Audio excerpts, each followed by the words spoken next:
Dans un petit village, isolé entre la forêt et les montagnes, vivait une femme qu'on appelait la muette qui entend. À 30 ans, elle perdit l'ouïe. Plus un son.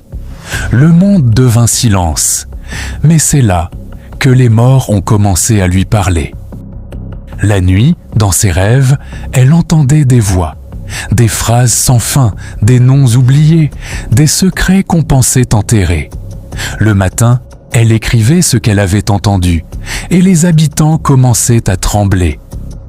Elle révéla qu'un homme avait été empoisonné par son propre frère, qu'une jeune fille enterrée n'était pas encore morte quand on l'avait mise sous terre, que le chef du village avait conclu un pacte interdit pour garder le pouvoir.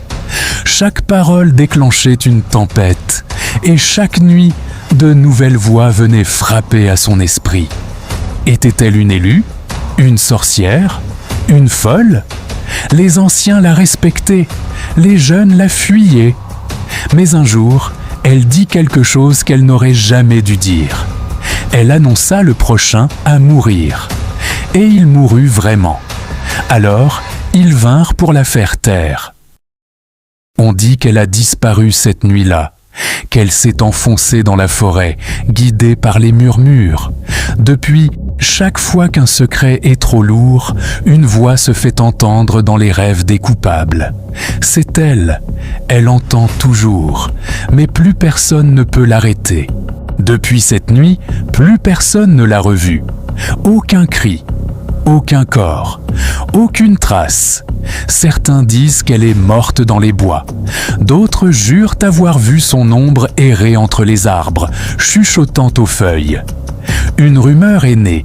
Si tu caches une vérité, si tu as commis l'irréparable, elle viendra te visiter dans tes rêves. On l'appelle l'oreille des morts. Les anciens la craignent encore. Les enfants la dessinent en silence. Et les coupables ne dorment plus. Car lorsqu'un secret est trop lourd, ce n'est pas ta conscience qui viendra te réveiller, c'est elle. Et toi, tu l'entendras aussi. Nous voici donc à la fin de notre vidéo. N'oubliez pas de vous abonner et de laisser vos avis en commentaire. Je vous aime beaucoup. On est ensemble.